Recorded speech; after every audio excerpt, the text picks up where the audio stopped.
Ryan Rooney here with Priestfit on this day 15 of our presentation challenge.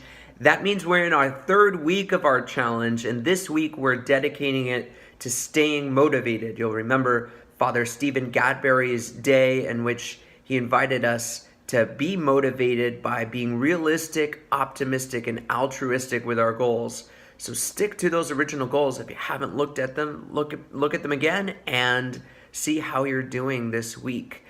Today, I want to talk about identifying the difference between hunger, tolerance, and craving. And to do that, I'm going to talk about the concept of fasting. We as priests know what fasting is, and we're going to have a whole season in the church dedicated to fasting and almsgiving and prayer. That's Lent. It's coming up. In a few short weeks, we know it'll be here. Before we know it, it starts on Valentine's Day this year. It's going to be a real hard sell to get the majority of people to actually fast on Valentine's Day. And that's because of a little thing we know called temptation. Temptation is everywhere because the devil doesn't want us to be holy and he doesn't want us to follow Jesus. Temptation can be seen in the food world as what we call craving. And if we want to stay motivated, we're going to have to learn how to curb that craving.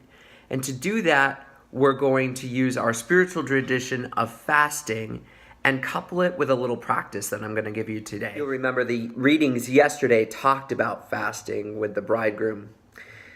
There might even be some merit to fasting in the secular dieting world as well. They talk about the concept of intermittent fasting. For our purposes, though, we're going to attach the spiritual practice to what nutritionists call hunger tolerance. Now, fasting involves intentionally choosing something hard over something easy, to go without rather than to give in to indulgence. Hunger tolerance is being able to endure the relatively small amount of discomfort you get from being hungry. Now, the purpose of this exercise of hunger tolerance is to help us endure these cravings. There's a difference between real hunger and cravings. Real hunger is your body's reaction to not having the right amount of nutrition at any given moment. It is your body telling you, I need something to eat soon, or I'm going to start to get the energy somewhere else, i.e. your fat and your muscle stores. A craving is an obsession of the mind over a particular food for that moment, that it will satisfy a desire, but might not necessarily fit what is nutritional, that is good for your body. In the Bible, the difference literally led to changes in salvation history. Esau gave up his inheritance because he craved a bowl of soup.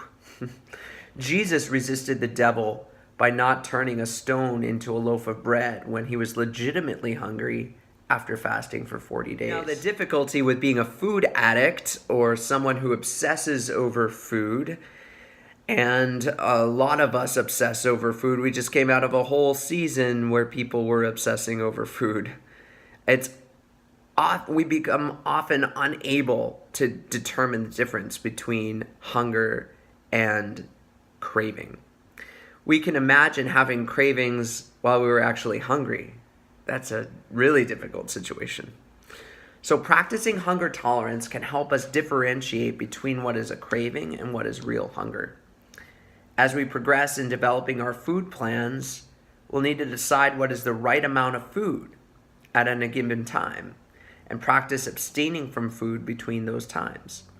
It's those moments when we have cravings or those periods around the times we should eat that we want to endure the relatively small amount of discomfort that this may cause. And relative is key. Chances are the pain you feel when having a craving is very little relative to the pain that you've endured from an injury or the great emotional pain of losing something or someone you cherish.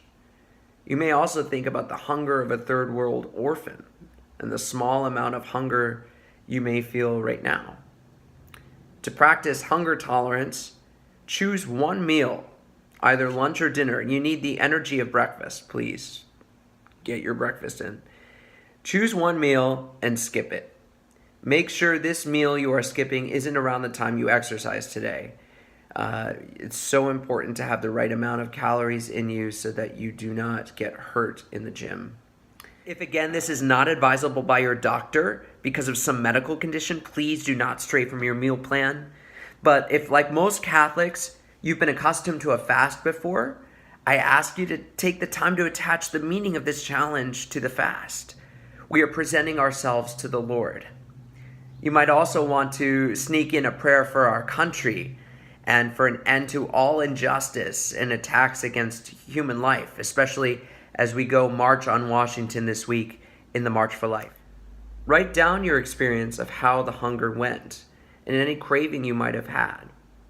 Recall the amount of difficulty or pain you felt and perhaps compare it to other levels of difficulty or pain.